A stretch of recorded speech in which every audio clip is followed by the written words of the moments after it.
Mi nombre es Belén Ledesma, soy representante de la Secretaría de Investigación y Vinculación Tecnológica Institucional. Queremos darles la bienvenida a esta nueva edición 2020 de la Semana de la Ciencia de la UNDAV. A pesar del contexto, queremos darle continuidad a las actividades que consideramos importantes para divulgar la producción del conocimiento de nuestros investigadores e investigadoras, y también para dar a conocer experiencias de investigadores externos. Les cuento que esta actividad será grabada y el producto resultante será utilizado como material de difusión para la universidad. En esta oportunidad paso a presentar la actividad que tendremos: energías renovables, aprovechamiento local de la biomasa residual proveniente de la poda arbórea, a cargo del ingeniero Sergio Cataldo, coordinador del Grupo de Investigación de Energías Renovables del Departamento de Ambiente y Turismo. Ahora sí, Sergio, te cedo la palabra. Bueno, gracias, Belén. Bueno, la presentación la hizo Belén. Tal vez como un pequeño comentario, digamos, en la universidad no hace mucho tiempo que estamos funcionando. Alrededor del año 2017 comenzamos, digamos, a un poco a delinear, digamos, esta idea del grupo de investigación dentro de la universidad, obviamente para lo que es el tema de las energías renovables.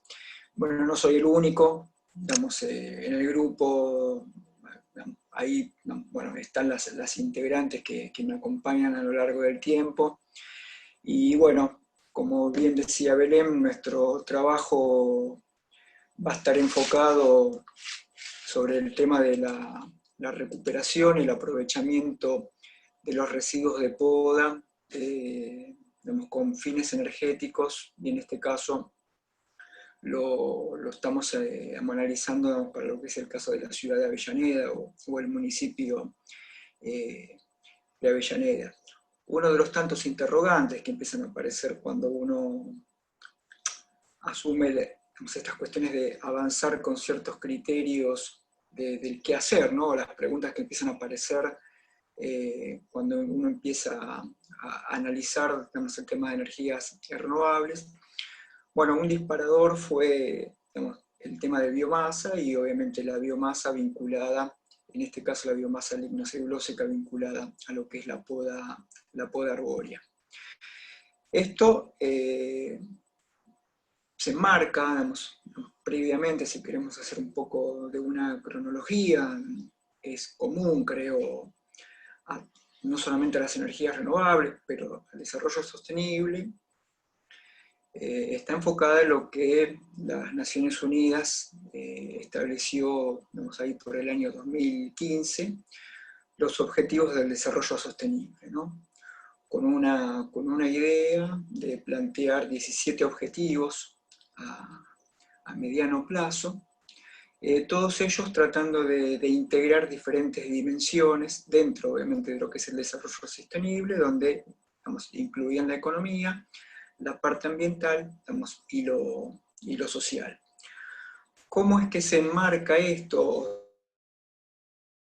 ¿Desde qué lugar? Obviamente nosotros empezamos también a dar un poco de sentido al grupo de investigación, por los objetivos que marca las Naciones Unidas, sino de cómo es el contexto en general, a partir del cual nosotros empezamos a funcionar. Obviamente, cuando hablamos del desarrollo sostenible, y en el caso de lo que son las energías renovables, tenemos que retrotraernos un poco a lo que fue los albores de la revolución industrial y las grandes explotaciones de los recursos carboníferos, ¿no? Y los recursos petrolíferos luego en la segunda revolución. Como todo, digamos, tuvo un gran avance tecnológico y un disparador, digamos, en los cambios de la economía y en los cambios sociales, y obviamente también en los cambios ambientales. La matriz energética generalmente, digamos, para nosotros, como para el resto de los países, digamos, a lo largo del tiempo siguió funcionando con esa misma dinámica, ¿no?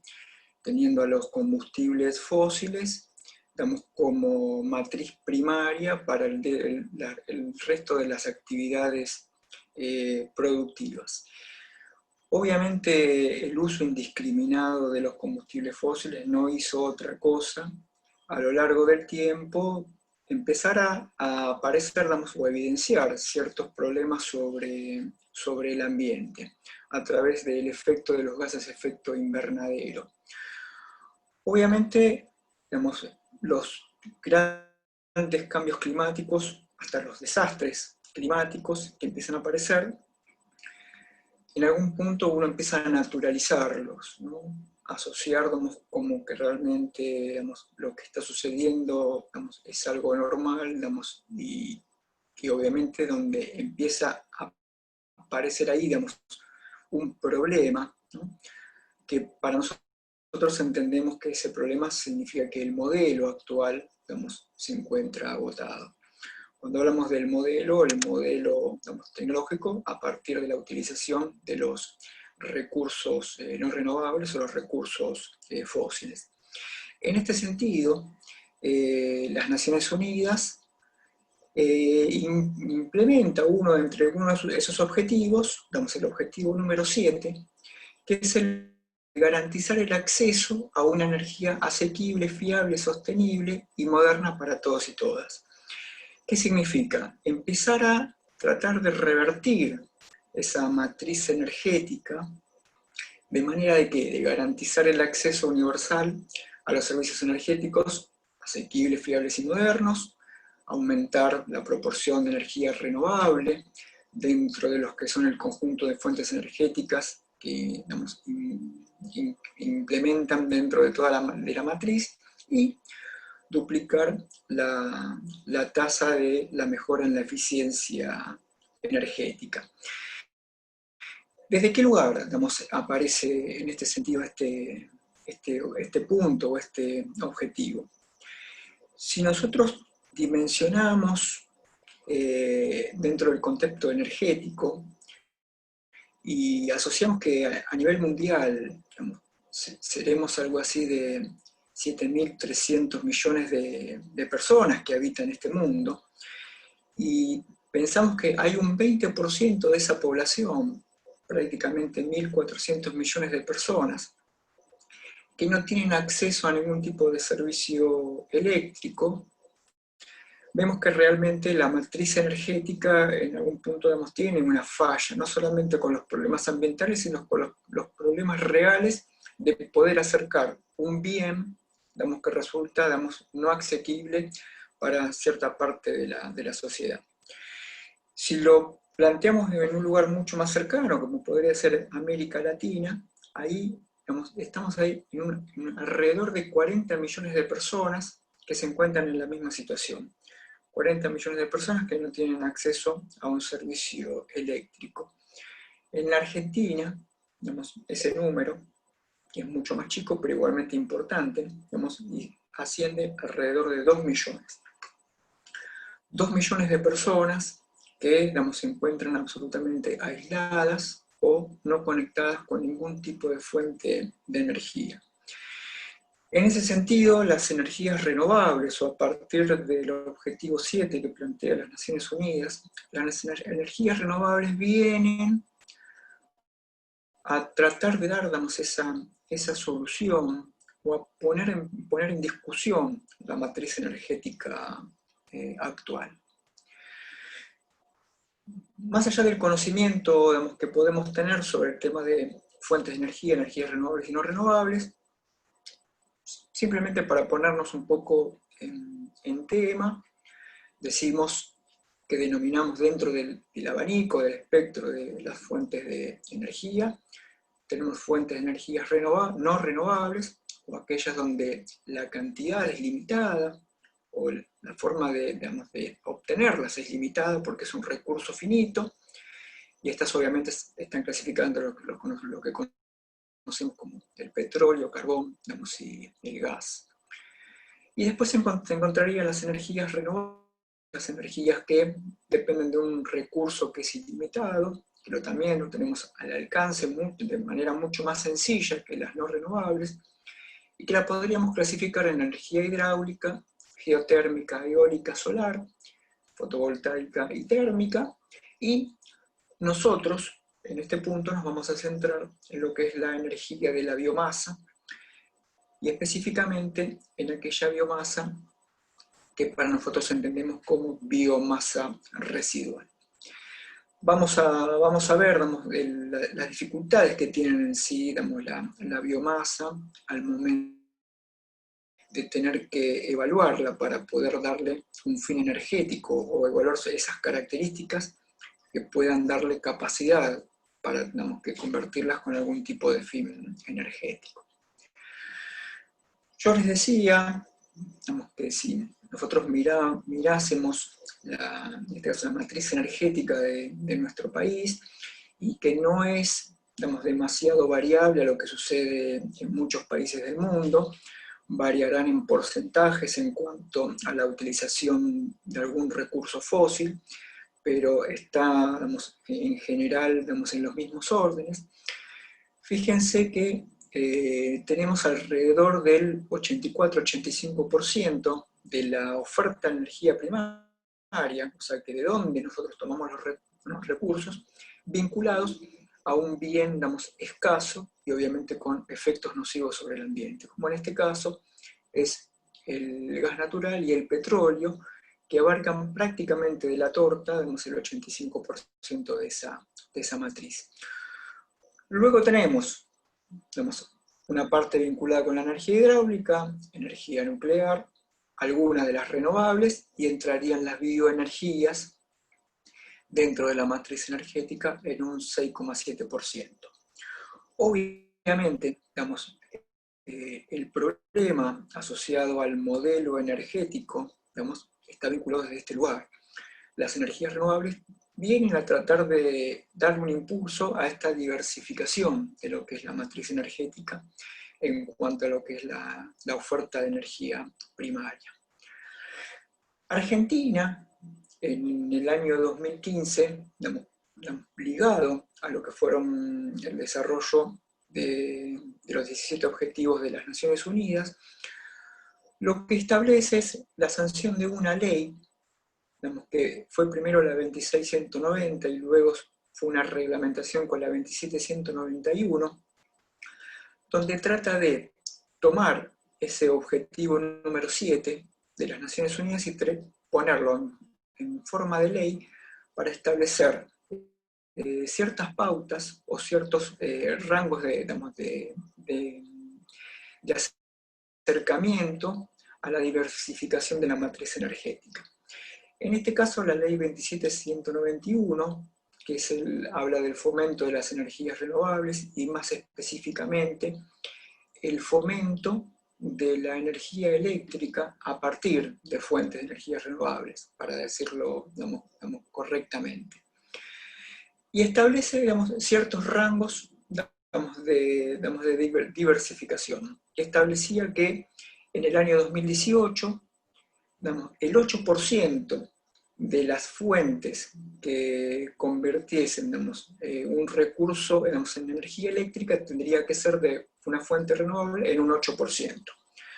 Así establecía para el año 2019 un 12%, para el año 2023 un 18%, hasta llegar al año 2025 en un 20%. Significa que de acá, desde que se implementó la ley al 2025, el 20% de esa matriz energética destinada a la generación de energía eléctrica tenía que estar en un 20%. ¿Qué significa? Que de los 3 gigawatts de potencia, que era lo que se establecía en la normativa, tenía que llegar a los 10 gigawatts de potencia. Fíjense que ahí en rojo figura la situación a partir de la cual arranca la ley. Nosotros arrancamos en el año 2016 con una participación en la demanda de las energías renovables en un 1,8%, ¿no? O sea que una capacidad instalada muy baja, estamos de 0,8 gigawatts, que prácticamente estaba vinculada a lo que era algo de energía eólica, digamos, y energía hidráulica. Si ahora tomamos la situación actual, vemos, digamos, cómo era la generación de energías renovables vinculado al mercado eléctrico en el año 2015, previo a la sanción de la ley, y en el año 2020, digamos, nos vamos a dar cuenta que el incremento de las energías renovables, digamos, fue bastante importante. Partíamos de menos del 1% y hoy estamos llegando a una participación del 8,3%. Pero si volvemos a la gráfica anterior, estamos viendo que para el año 2020, en realidad la ley planteaba como un objetivo del 14% de participación de las energías renovables. Significa que estamos todavía muy por debajo de lo que realmente establece la ley. Pero así todo, a lo largo del tiempo, lo que hay un marcado impulso de empezar a fomentar, cierta diversificación de la matriz energética. Con lo cual vemos que, obviamente, las renovables y la nuclear también empieza a tener, cierto auge en ese avance. Si discriminamos ahora la participación de las renovables, por tipo de renovables, esto es una comparativa entre el año pasado y este año, no hay grandes diferencias, lo único que estamos viendo es que en realidad hay un incremento bastante importante de la energía eólica, sigue siendo la energía eólica una de las energías que mayor distribución tienen en la República Argentina y mayor crecimiento, pero también estamos viendo que la biomasa es una de las energías que a lo largo del tiempo está evolucionando. Hoy en día, la biomasa, sobre todo sobre los emprendimientos locales de biomasa, están empezando a tener mucho crecimiento a escala local. Fíjense que en el lapso de 5 o 6 meses, prácticamente, no vamos a decir que se duplicó, pero estamos en rangos casi de duplicación del uso de la biomasa como una fuente de energía renovable. Ya entrando un poquito más en el término, o en el tema de biomasa, que es un poco el que a nosotros nos apareció como un disparador, aparece una definición que no deja de ser una definición textual, a partir de la cual muchos autores tratan de darle una definición y concepto, que no deja de ser eso, ¿no? Una definición que vamos a ver que en realidad luego parece bastante más complejo a la hora de empezar a hablar de un aprovechamiento real de esta biomasa.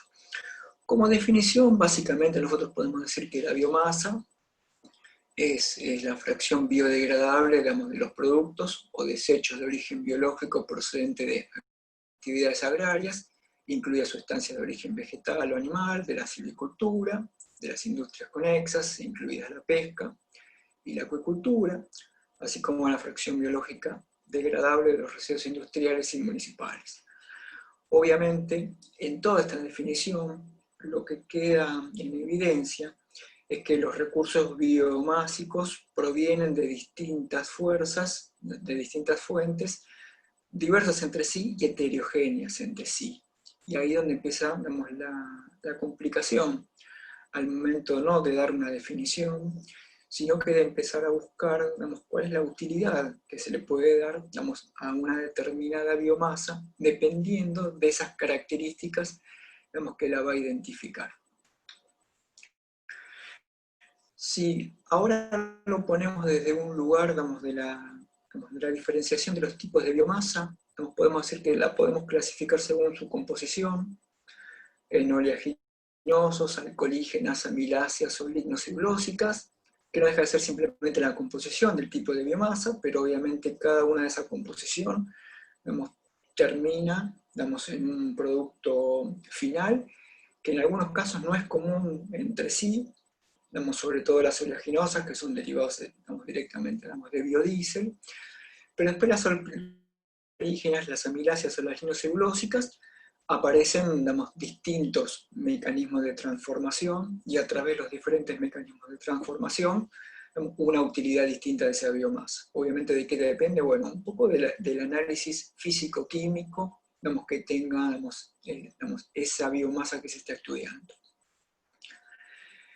Tal vez en su origen simplemente se puede hacer una distinción de dónde proviene, ¿no? Si es una biomasa natural, o sea que no hay intervención del ser humano, residual, como puede ser en el caso que nombramos residuos sólidos urbanos, es el caso de residual sólida, o residual líquida si estamos hablando de fluentes líquidos, o cultivos energéticos.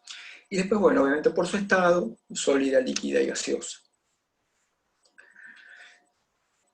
También podemos entender que la biomasa, también a partir de la biomasa podemos generar biocombustibles, parte de lo que nombrábamos recién en cuanto a su composición, oleaginosas, amiláceas, lignocelulósicas, parte de los biodiesel o los bioetanoles, o mismo los cultivos energéticos, pero vemos que también las distintas distinciones de la biomasa hace que el abanico, que uno empieza a abrir cada vez que hablamos de biomasa, sea un poco más extenso del solo término o la sola definición.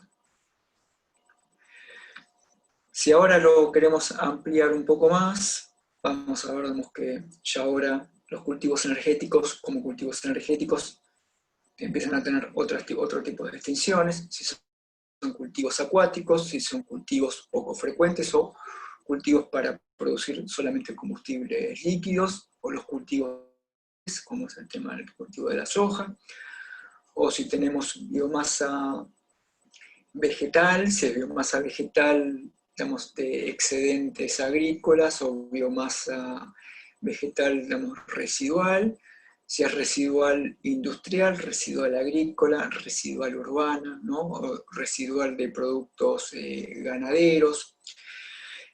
Lo que en algún punto lo que quiero mostrar es que el de definir solamente el término de biomasa, aunque no hay una posición internacional en cuanto a la definición exacta o a las variaciones de biomasa que nosotros nos podemos encontrar, y está un poco vinculado a esto, ¿no? Que el abanico, a la hora de establecer el tipo de biomasa, se convierte, es tan amplio que con la sola definición, como sucede por ejemplo con la energía eólica o la energía solar, donde uno asume que la energía eólica es la energía proveniente del viento, aunque tiene su base obviamente en la energía solar, también como la biomasa, ¿no? Pero asumimos que el mecanismo para transformar el viento es a través de un aerogenerador y luego un generador eléctrico para luego convertirlo en electricidad. El mecanismo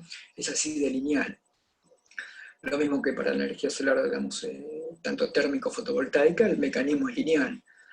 A través de la energía solar, aparece una celda fotovoltaica, y de la celda fotovoltaica generación de energía eléctrica, ¿no? Y en el caso de energía térmica, sucedería algo similar, ¿no? A través de la fuente solar, un panel solar para recibir la radiación y eso transformarlo en una fuente de energía térmica. Acá la biomasa, el espectro es mucho más grande, y la dificultad también es mucho más grande, porque no hay un solo proceso, que vincule a la biomasa con un resultado esperado, o con alguno de los resultados esperados. Siempre sabemos que el resultado final va a terminar siendo lo que nosotros estamos buscando, y en este caso es la generación de energía. Pero, el proceso para llegar a convertir la biomasa en energía requiere obviamente de un estudio mucho más profundo que solamente la definición del recurso, ¿no?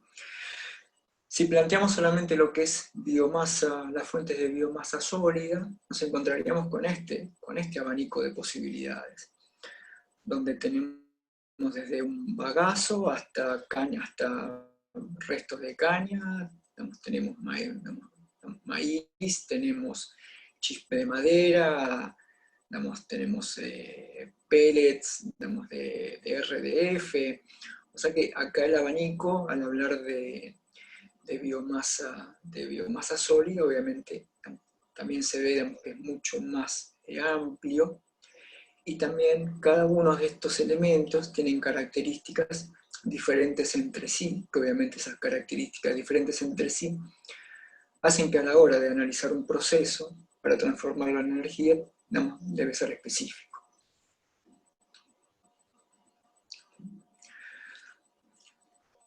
Sin nombrar, obviamente, si también lo llegamos a dividir entre aquella biomasa que consideramos como biomasa seca, ¿no?, que tiene menos del 60% de humedad, o una biomasa húmeda, ¿no?, con un porcentaje de humedad mayor al 60%. Vemos que ahí ya tenemos al menos en esta separación, tenemos una distinción de los procesos que se recomendaría, ¿no? Tanto para una biomasa seca, que es la que nosotros vamos a encarar, aparecerían procesos vinculados a procesos termoquímicos, combustión, pirólisis, gasificación y liquefacción, digamos que no está acá, pero también se puede agregar torrefacción. Y en el caso de los húmedos, generalmente, o si es un biocombustible para aceites vegetales usados, o si no, después vamos por alguna de las fermentaciones aerobias o anaerobias. Dentro de lo que son los procesos termoquímicos de conversión, son los que nosotros seguramente vamos a tener que empezar a encarar cuando tengamos los resultados de nuestros análisis. Van a estar enfocados sobre algunos de estos que están figurando en pantalla, ¿no? A través de una combustión directa, ya sea a través de calor o a través de vapor, para luego alimentar algún ciclo de cogeneración, mediante una pirólisis, para obtener un gas rico, un carbón vegetal, una gasificación, lo que se llama como producto final un gas síntesis, o una liquefacción, donde obtendríamos un combustible líquido. Obviamente cada una de estas tecnologías son tecnologías que ya de por sí también tienen ciertas dificultades al momento de implementar, pero que, volviendo a redundar sobre el mismo concepto, es poco probable, imaginar, la aplicación de alguna de estas tecnologías si previamente no conocemos realmente, la materia prima, que las puede llegar a abastecer, cuál es su comportamiento que va a tener, dentro de estos procesos. Calculo que los que estamos en la charla, la mayoría conoce la ciudad de Avellaneda, pero bueno, igualmente, si había alguien en la sala que no conoce bien la ubicación, obviamente se encuentra dentro de lo que es la República Argentina, provincia de Buenos Aires, lindante con la ciudad autónoma de Buenos Aires, el Río de la Plata, y con los partidos de Quilmes y Lanús. Nosotros hicimos foco, en primer lugar, a la ciudad de Avellaneda, primero por una cuestión de cercanía y aparte por una cuestión de pertenencia, ¿no? Por el vínculo de la universidad con la ciudad, ¿no? Así que nos pareció que desde ese lugar empezar a analizar qué es lo que sucede con la poda arbórea de la ciudad de Avellaneda. En principio nos empezaría a dar, aunque sea un primer inicio, de cómo se comporta esta biomasa. Cuando hablamos de la biomasa, en este caso proveniente del residuo de poda, obviamente estamos hablando del arbolado urbano, ¿no? El arbolado urbano, bueno, desempeña distintas funciones, ya no solamente las funciones ecológicas, escénicas, estéticas, ¿no?, propias de aquellas funciones que uno entiende mejora la calidad de vida del entorno, sino que con el tiempo dejó de tener solamente un fin ornamental, o principalmente ornamental, para tener, digamos, un papel más importante en lo que se refiere a la calidad del medio ambiente.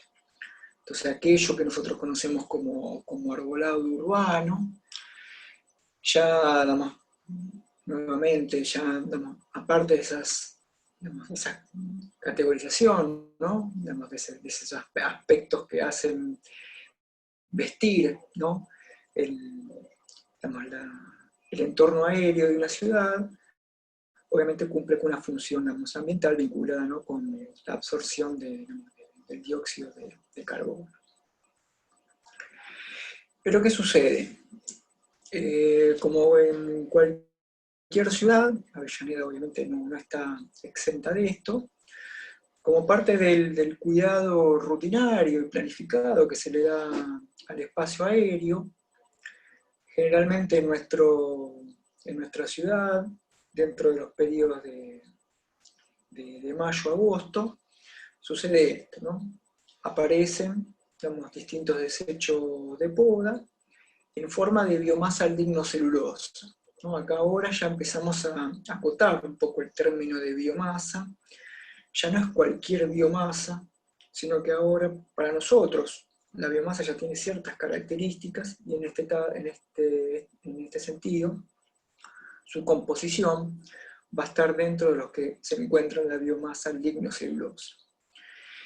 Pero del cuidado rutinario, planificado que pueda llegar a tener, digamos, una ciudad, también nos podemos encontrar con problemas, digamos, que corresponden a una mala planificación o problemas que exceden también a la planificación y a ese cuidado del espacio aéreo, y nuevamente sucede exactamente lo mismo, ¿no? Seguimos teniendo, digamos, desechos de poda en forma de biomasa lignocelulosa. ¿Todo esto en qué redunda? Que el destino final, digamos, de los desechos de poda, en este caso, digamos, si solamente lo enfocamos sobre lo que es la ciudad de Avellaneda, que nosotros lo que estamos analizando, pero lo podríamos ampliar a cualquier otro partido de la provincia de Buenos Aires, sigue teniendo exactamente el mismo destino. Una vez que se hace el cuidado rutinario, planificado, o las eventualidades que puede haber en la planificación o la no planificación, todo termina, digamos, en un mismo lugar, que en este caso, digamos, es el Centro Norte 3 o el relleno sanitario del CEAMSE. ¿Qué sucede? Obviamente lo que sucede es que una fracción dentro de lo que generalmente los municipios consideran como un residuo, ¿no?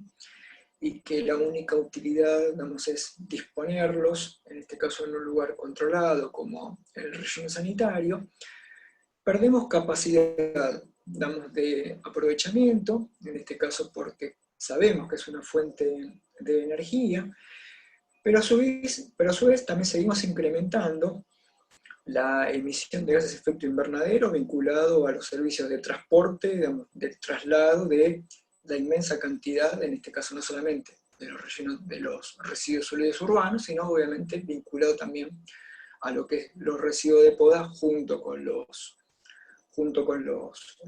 residuos sólidos urbanos.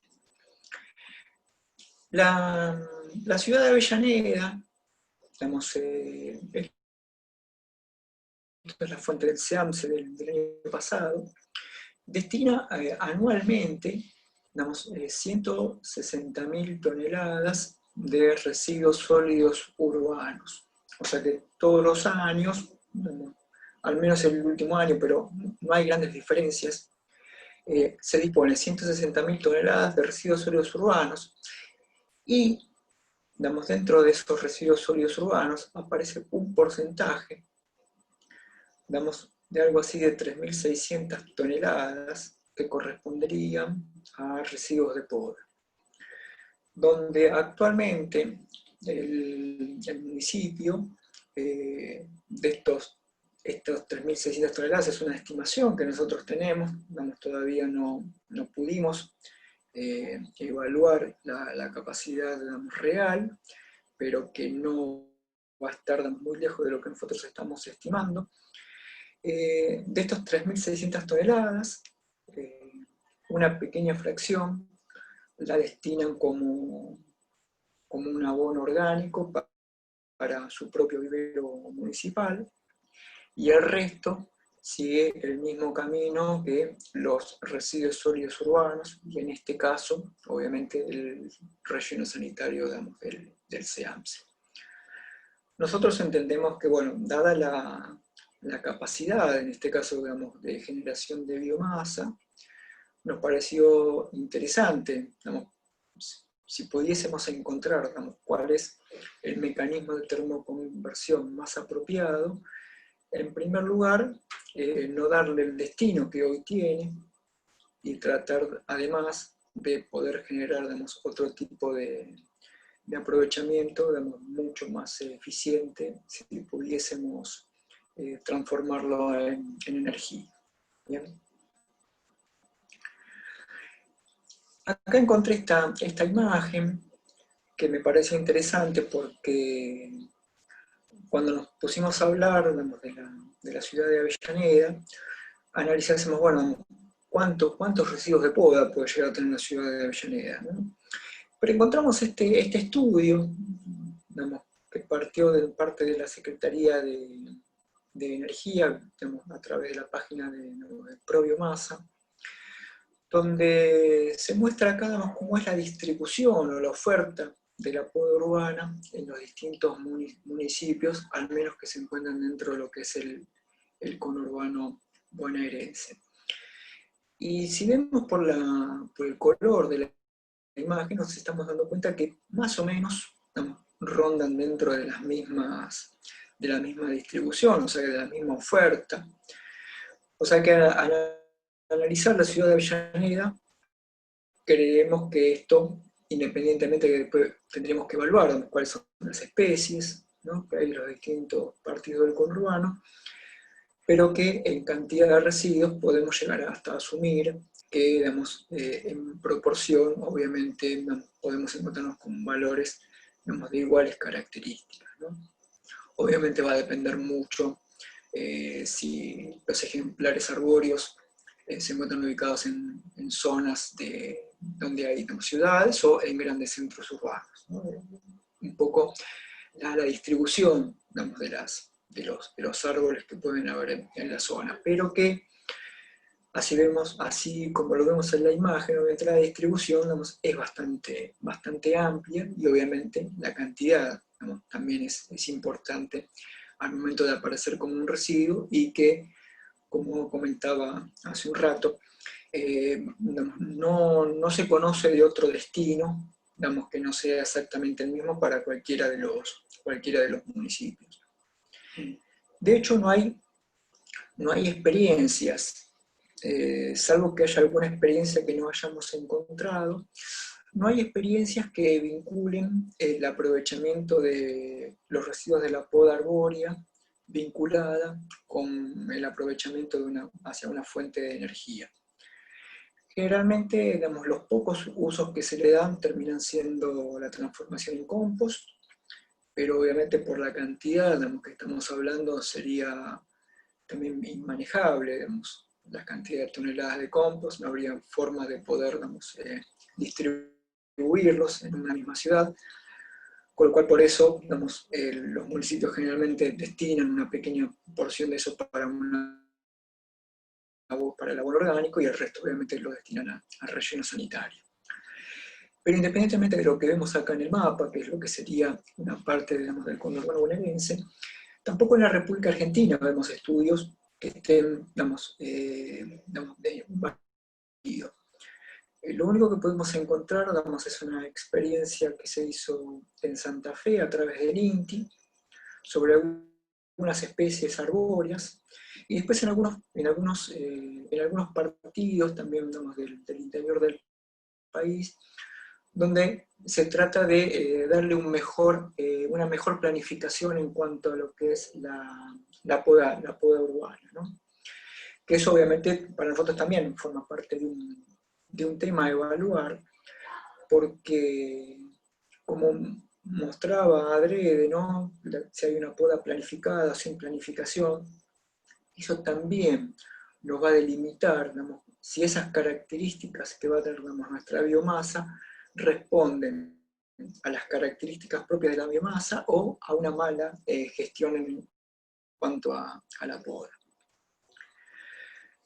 Ya entrando directamente sobre lo que es el proyecto en sí, digamos que la pandemia, si al menos lo ponemos de ese lugar, digamos, en primer lugar nos frenó el avance, porque veníamos ya con trabajos de laboratorio, empecé encarando algunos trabajos de laboratorio, pero la pandemia obviamente lo que hizo fue frenar un poco esto, porque obviamente no tenemos el acceso al laboratorio, pero por otro lado nos dio la posibilidad de darle una forma de proyecto y presentarlo dentro de lo que es un programa de reconocimiento a la investigación que tiene la universidad.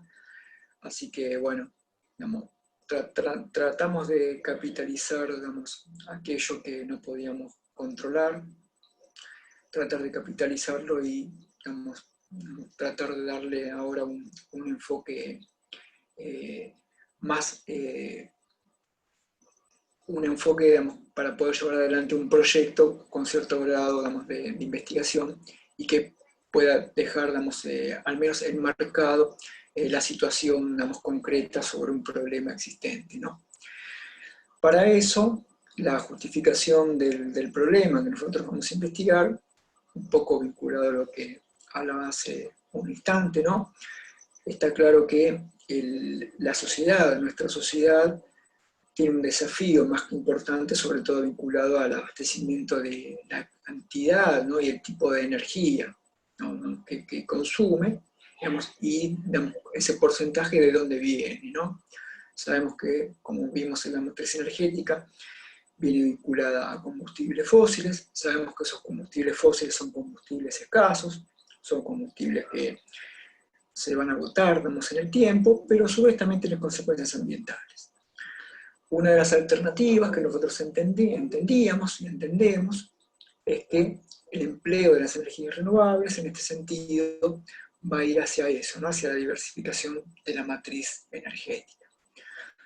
Obviamente, el aprovechamiento de los recursos lignocelulósicos, de las operaciones de poda, están incluidas dentro de lo que es el aprovechamiento de las bioeconomías, sobre todo las bioeconomías regionales o locales, que acá para nosotros es importante este tema porque generalmente cuando se hablan de aprovechamientos de biomasa, se hablan de aprovechamientos de biomasa a grandes escalas.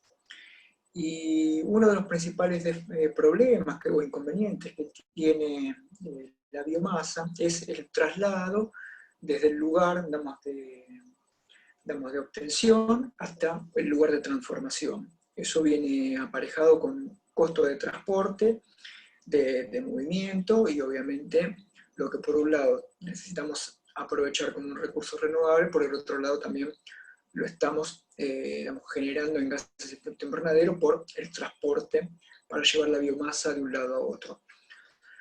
Porque ahí por un lado aparecería un contrasentido, y también el solo hecho, digamos, de tener que utilizar un transporte para movilizar, digamos, una materia prima de un lugar a otro, también, digamos, estaríamos generando, digamos, un gasto, digamos, en este caso un gasto económico, que a veces los proyectos se terminan deteniendo, digamos, obviamente por esos problemas.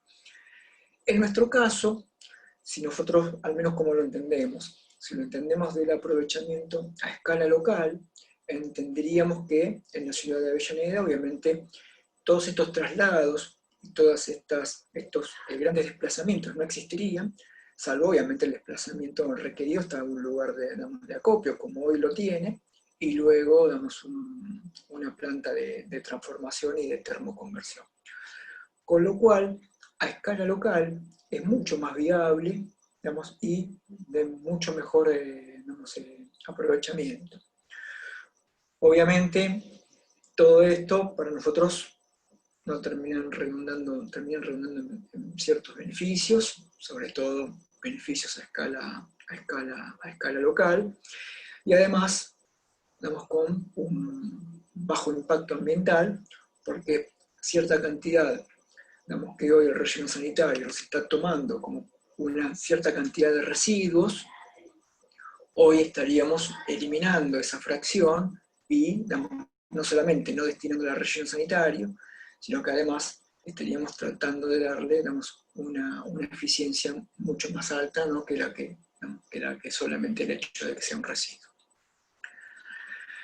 Por eso decía hace un rato, no hay muchos estudios que vinculen los residuos de poda. Generalmente los aprovechamientos de biomasa lignocelulosa están más vinculados al aprovechamiento, digamos, de residuos agrícolas o forestales, o sea que hay mucha falta de información en cuanto a las propias características de los residuos de poda, y aunque tenga que redundar sobre la información, obviamente la única manera de poder evaluar el aprovechamiento real, el aprovechamiento energético real de este residuo, como cualquier otro residuo de biomasa, obviamente necesitamos determinar cuáles son esas características físico-químicas que lo definen, para luego, digamos, determinar, digamos, cuál es el mecanismo de termoconversión, digamos, más apropiado, ¿no? O sea que para nosotros la biomasa, digamos, proveniente de los residuos de poda, en este caso la biomasa lignocelulosa, la vamos a entender, digamos, con un aprovechamiento local, en este caso para la ciudad, digamos, de Avellaneda, y, digamos, tratar de aprovechar la biomasa proveniente de la poda, digamos, para darle, digamos, un fin energético que va a redundar, digamos, en aspectos, ciertos beneficios vinculados a la economía, como también a la generación de empleo, que nos parece también una de las justificaciones a partir de la cual planteamos nuestro trabajo. Este trabajo se va a enmarcar dentro de lo que es un marco teórico, a partir del cual, más allá de la definición que habíamos dado de biomasa, ver que no existe un acuerdo internacional en cuanto de cómo clasificar los distintos tipos de biomasa, no hay manera de poder poner, digamos, todo el conjunto de biomasa en una sola clasificación.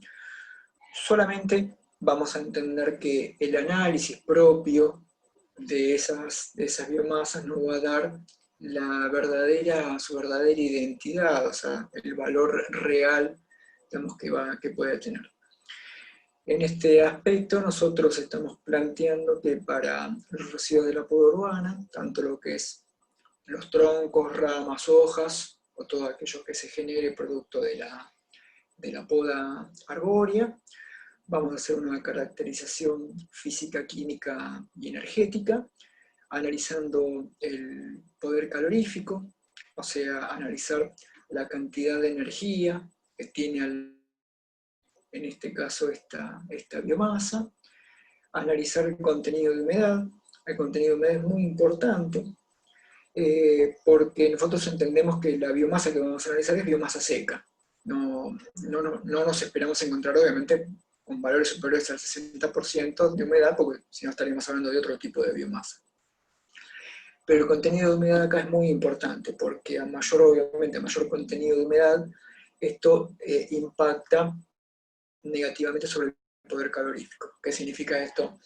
La combustión de una biomasa con un alto contenido de humedad hace que toda esa energía que puede generar para transformarla, digamos, en calor, si es un proceso de combustión, previamente necesita de entregar energía para poder evaporar esa humedad contenida.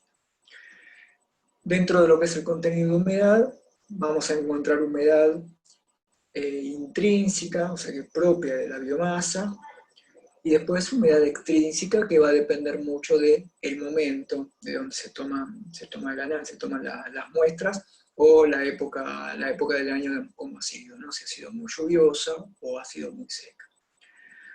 Luego vamos a hacer un análisis de la densidad aparente. Acá necesitamos saber la densidad aparente para conocer la densidad energética.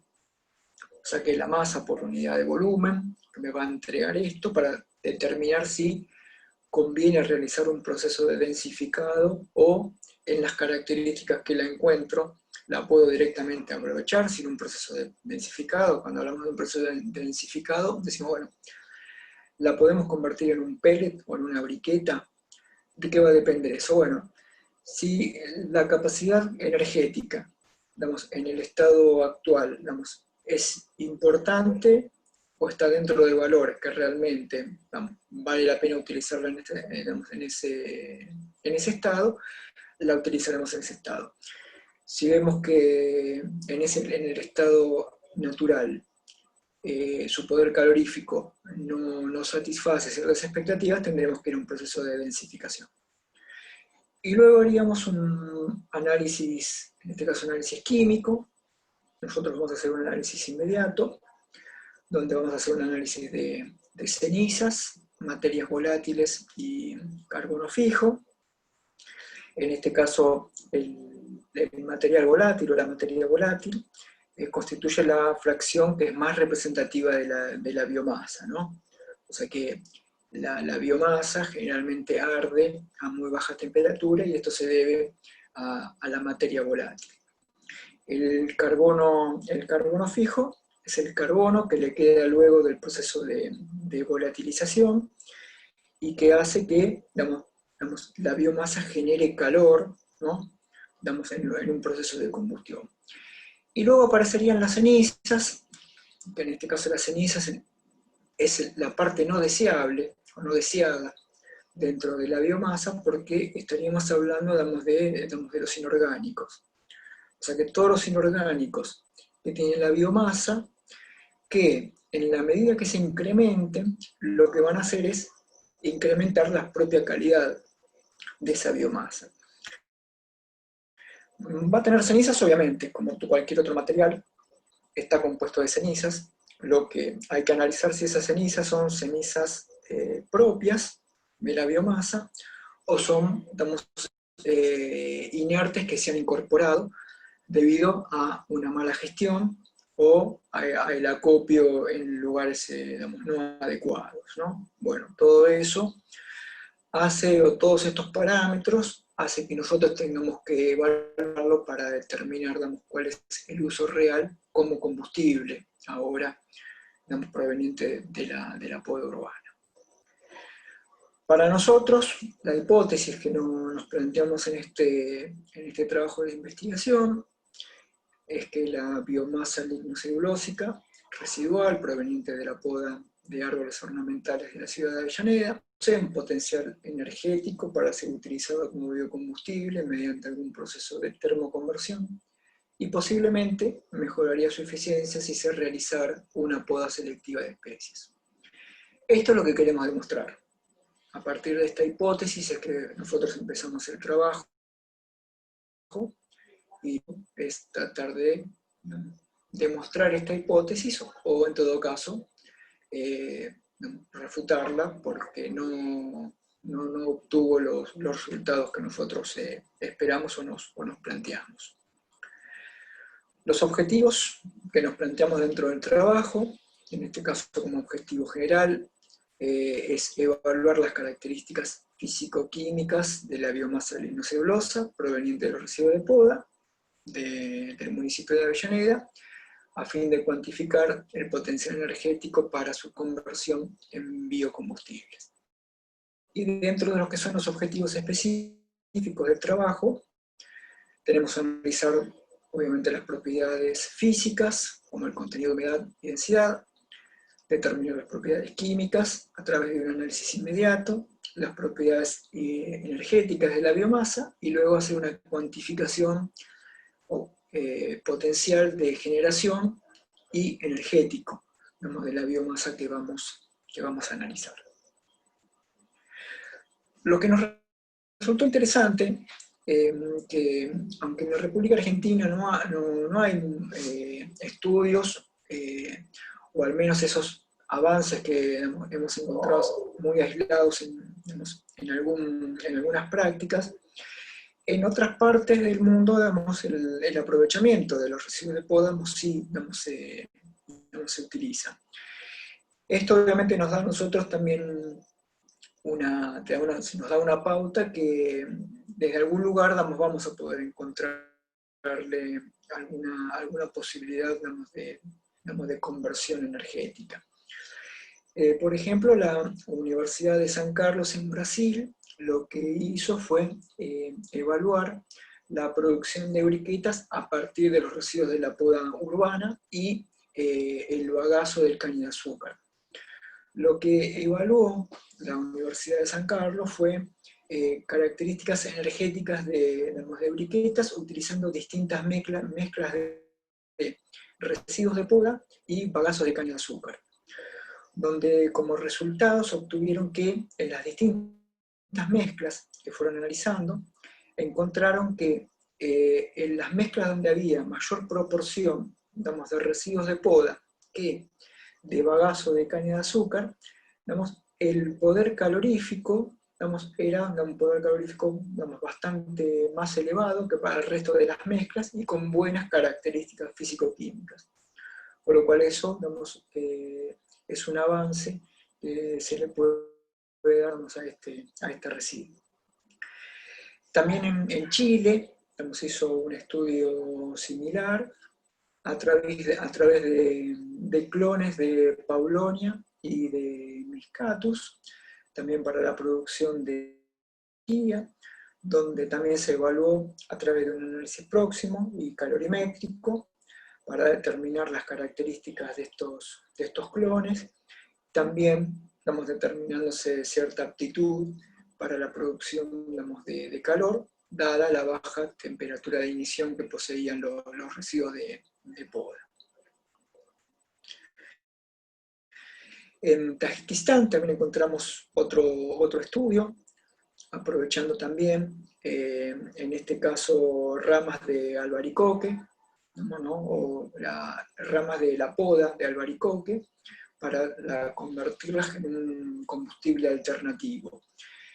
Acá lo que se hizo también, se transformó los restos de poda en pellets y briquetas, y obviamente lo que se pudo comprobar es que aparecían buenas capacidades energéticas, pero se realizó un proceso de densificación para mejorar esas calidades. O sea que el producto densificado tenía mejores beneficios que en este caso la biomasa suelta o en el estado natural que se encontraba luego de la poda. En Ecuador, a través de un estudio que se hizo en la Universidad Politécnica de Valencia, también se analizaron los residuos de poda, en este caso del árbol lechero, como material energético, y acá lo que se hizo fue el análisis de distintas mezclas de ramas y hojas, donde se determinó que a medida que se incrementaba la cantidad de hojas, también se incrementaba el contenido de cenizas, por lo cual esto, como habíamos dicho, esto puede ser un perjuicio al momento de evaluar la capacidad energética. Pero que en el modelo de regresión que utilizaron ellos, que es el mismo que vamos a utilizar nosotros, vieron que el poder calorífico no variaba para las distintas mezclas foliares. O sea que teniendo mezcla de ramas con distintas cantidades de hojas, la capacidad energética o el poder calorífico no ha variado en cuanto a su potencial de energía. En la Universidad de las Ciencias de la Vida en Lublin también se hizo un análisis de las características de las cenizas en la biomasa proveniente de distintas especies arbóreas y de residuos de poda urbana, y lo que se encontró, es que acá el incremento de cenizas estaba relacionado, con la mayor cantidad, de corteza que se encontraba, en la rama. Y acá lo que hay que tener en cuenta es el ratio, en este caso corteza-madera, ¿no? Analizar por un lado la madera y por otro lado la corteza, ese ratio, ¿no?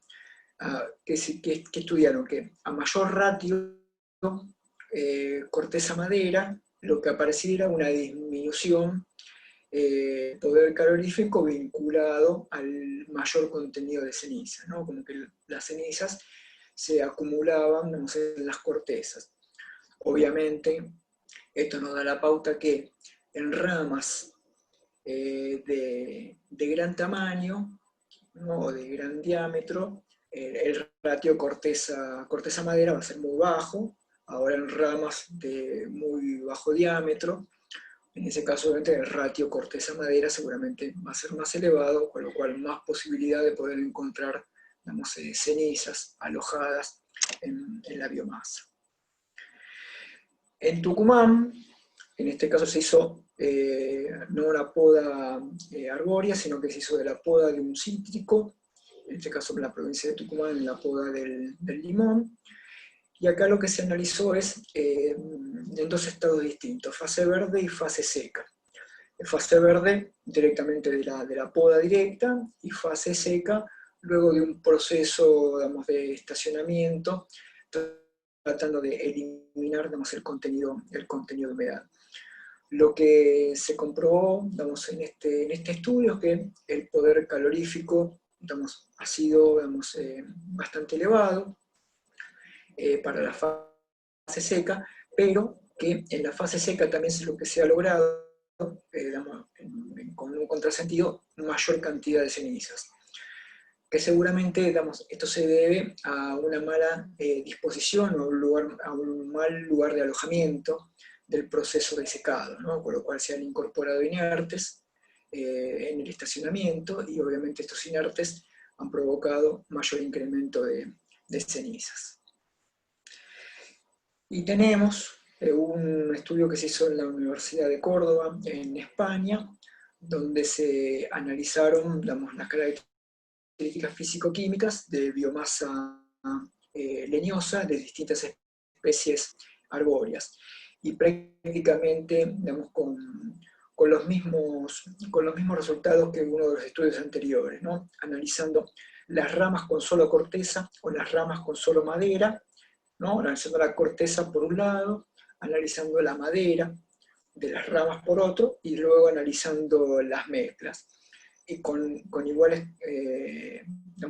resultados que uno de los estudios anteriores, donde se ve que en la corteza, se sigue incrementando, el contenido de cenizas, y obviamente incrementando el contenido de cenizas, se vieron que había una disminución en lo que es el poder calorífico. La metodología que nosotros vamos a utilizar es, aparte de normativas europeas, que son las que se han analizado en otros trabajos de iguales características que el nuestro, tanto sea para todas las características físicas como la densidad aparente de humedad, como ya lo mencioné anteriormente.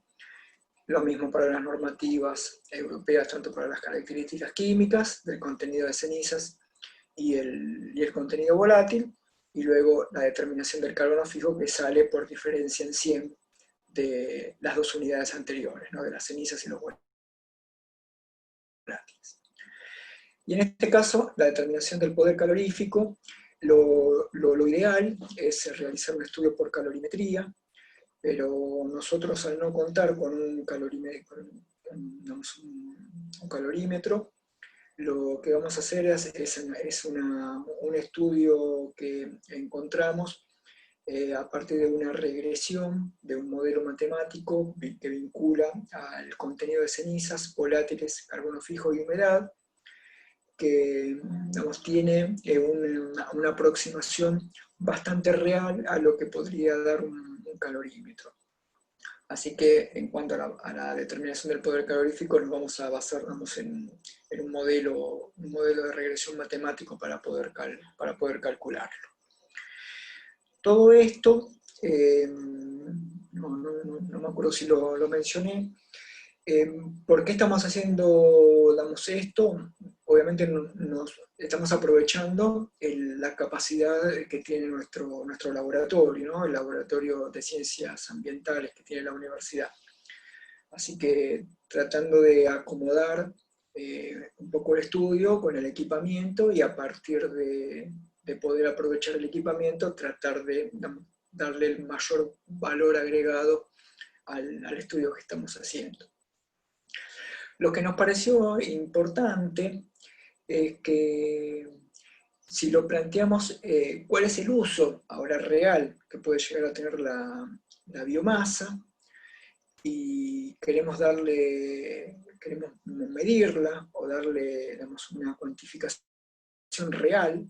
Podemos encontrar que, por ejemplo, en las cementeras se utiliza bastante, biomasa para los hornos. Los hornos cementeros generalmente utilizan distintos tipos de combustibles, obviamente dependiendo la calidad, pero obviamente los combustibles fósiles, pero después cualquier otro combustible que tenga esa característica, que tenga poder calorífico para poder alimentar un horno cementero, con algunas características que necesitan. Pero a mí al menos me llamó la atención encontrar que en Buenos Aires prácticamente, y una parte en San Luis, encontramos que el aprovechamiento de la biomasa para un horno cementero prácticamente se utiliza solamente en estas dos provincias, obviamente porque las cementeras se encuentran acá. Si nosotros pudiésemos encontrar esta viabilidad, ya sabemos que hay empresas que sí lo están utilizando y que sí lo están aprovechando. Lo mismo sucede para el consumo de biomasa en ladrilleras. Nuevamente, Buenos Aires utiliza alrededor de casi 38.000 toneladas por año de biomasa para la fabricación de ladrillos, ¿no? O sea, para los hornos, para la fabricación de ladrillos, por lo cual eso también nos da una pauta de que la biomasa puede tener un mercado, si cumple con las expectativas que al menos nosotros nos estamos planteando en nuestra hipótesis. En algo más cotidiano, vemos que también el consumo de leña por cápita y residencial, en Buenos Aires también, es bastante importante. Si nosotros vemos que el consumo residencial en Buenos Aires es de casi 24.000 toneladas por año, sería que vemos que hay un mercado activo, ahí donde se puede aprovechar la biomasa. Y si lo llevamos a un lugar de menor escala y lo planteamos sobre aquellos espacios rurales, ¿no? Donde obviamente tal vez sea la única fuente de energía asequible como para poder utilizarla como fuente de calor, obviamente vemos que en Buenos Aires también hay un mercado ahí expectante, ¿no? De cierta cantidad de biomasa. En este caso casi no llega a ser un kilo por día por alumno, en este caso como está en la fuente, pero es un consumo importante comparado con otras provincias. Acá hay un resumen que es de las anteriores. Obviamente vemos que en Buenos Aires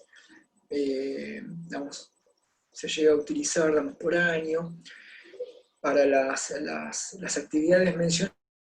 Aparte acá hay una parte bastante importante que le corresponde al uso de leña para parrillas. Ahí, bueno, ahí habría que hacer un análisis más detallado en cuanto, sobre todo, por las características que debería tener. pero en el global de los 225.000 toneladas por año, sacando el tema de parrillas, así todo nos quedarían 125.000 toneladas de consumo de biomasa por año, ¿no? De modo que, bueno, seguramente en ese mercado, tal vez, si todo cumple con nuestras expectativas, tal vez haya esto, ¿no? Un mercado de aprovechamiento de los residuos. Como potenciales impactos ambientales o de beneficios que puede tener, obviamente hay una reducción para nosotros en lo que es la emisión de gases de efecto invernadero.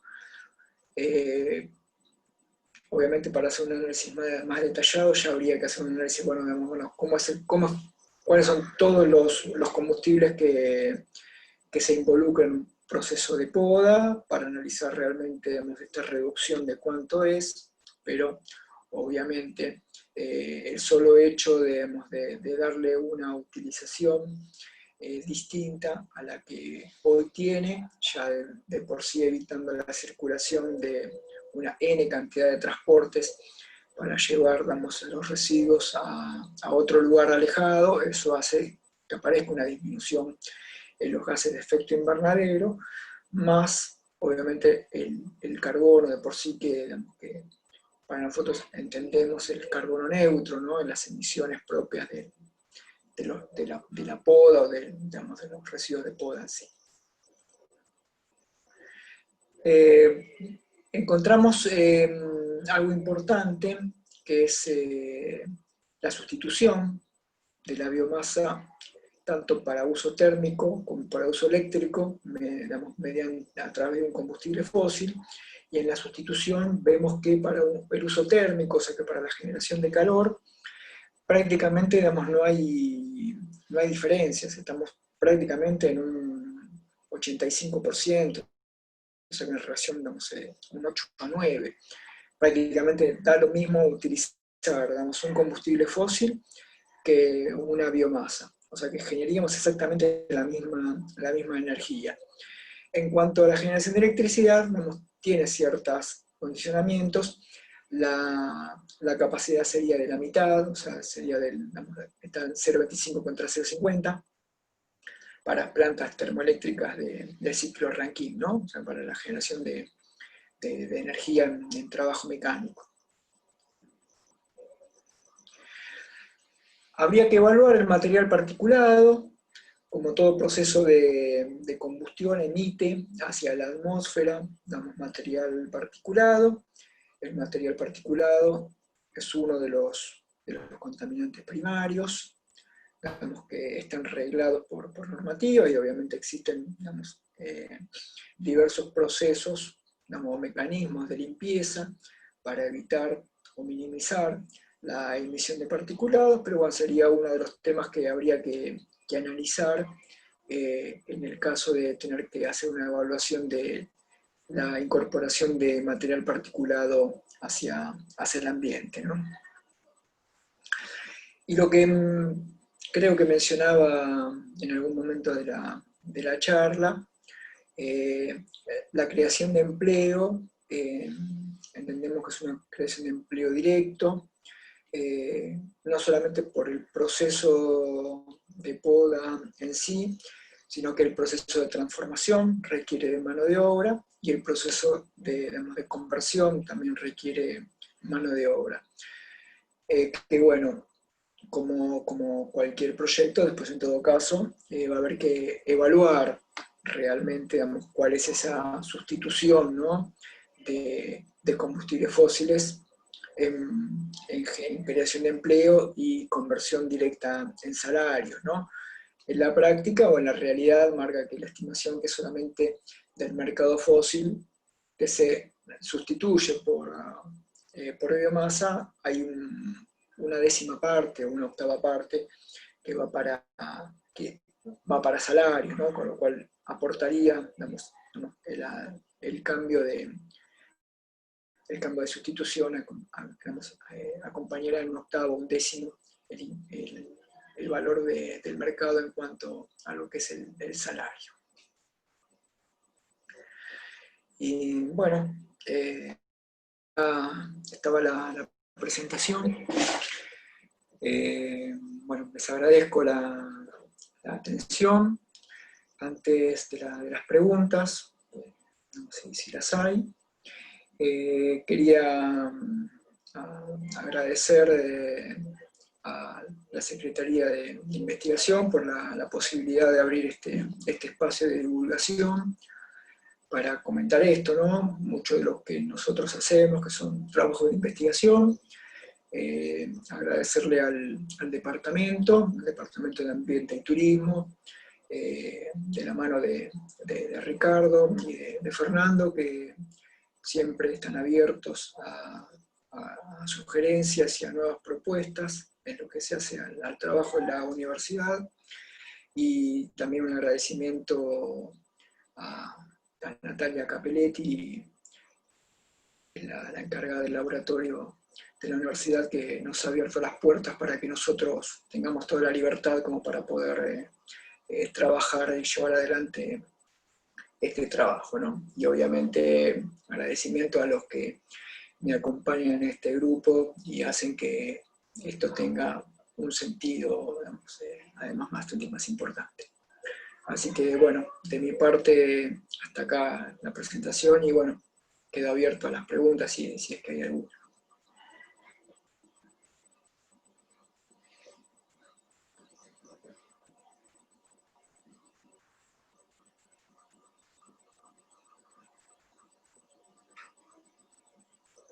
No sé si hay preguntas, Belén, pues yo no sé si las tengo claras.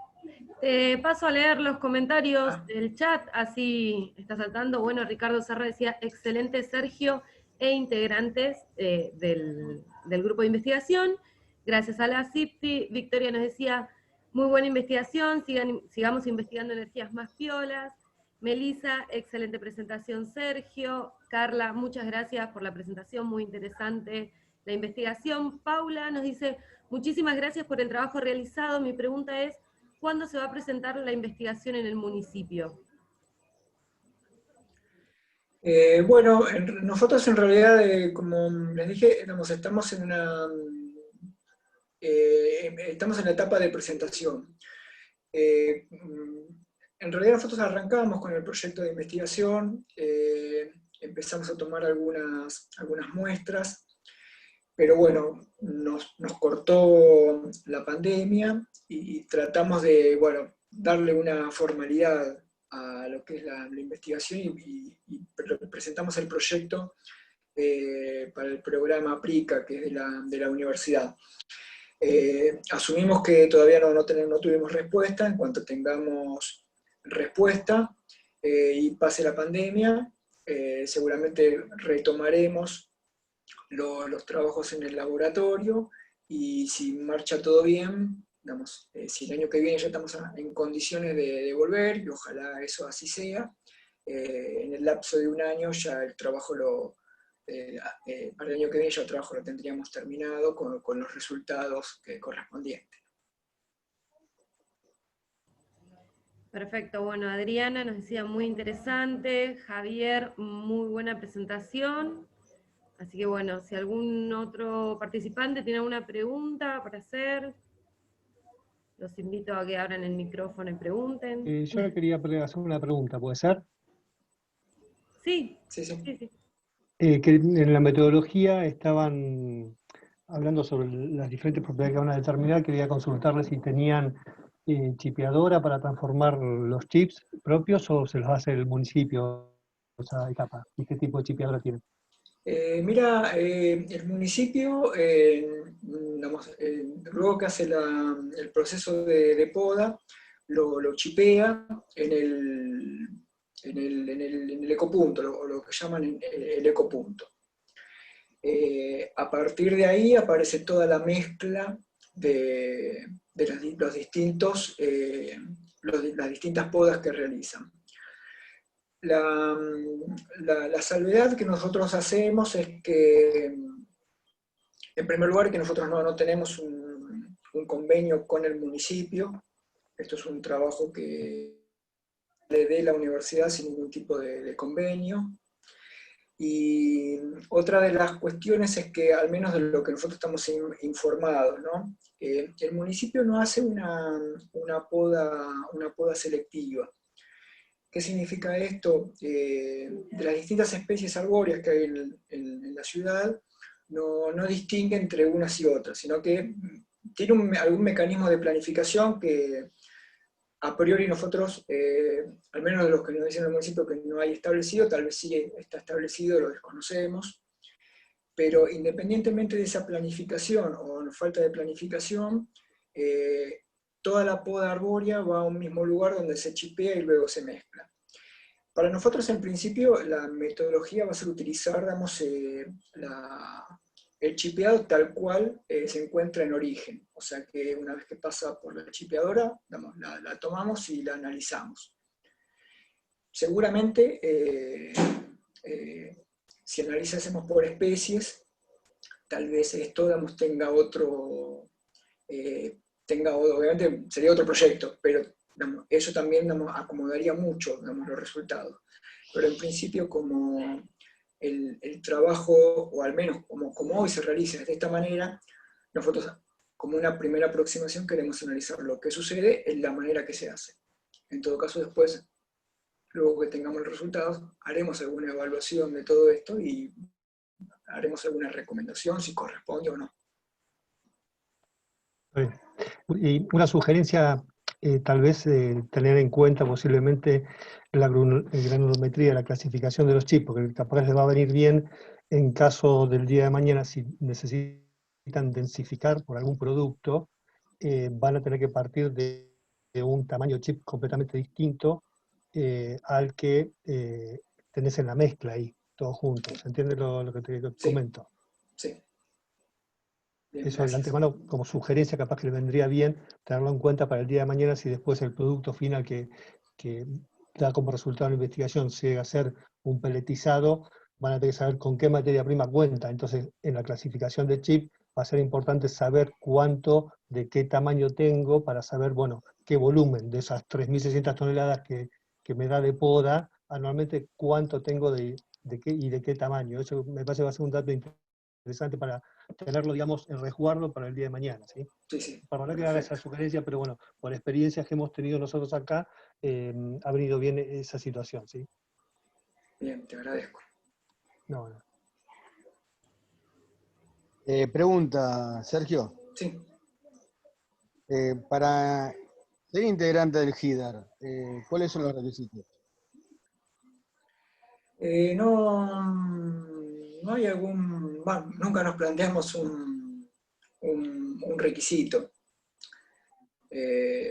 Como dije, el grupo es relativamente nuevo, ya van 3 años, no sé si cabe el término nuevo, pero no tenemos requisitos formales, no, al menos no por ahora.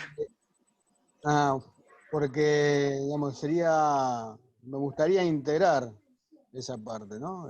Qué sé yo, aportar mi granito de arena, si es posible. ¿Vos sos estudiante de la universidad? Yo soy egresado Ah, de la universidad. bueno, si querés, ahí está el correo. Justo ahora quedó en la. Me imagino yo que lo están viendo todos, ¿no? Creo, o no.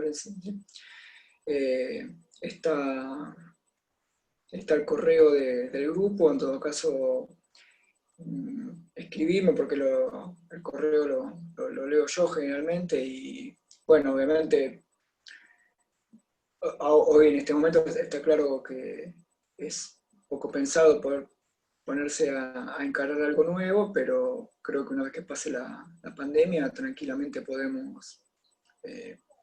sumarte desde algún lugar que vos creas que puedas aportar algo, ¿no? Obviamente. Bueno, gracias, Sergio. Dale, gracias. ¿Alguna otra consulta? Si no, vamos cerrando. Preguntas, opiniones.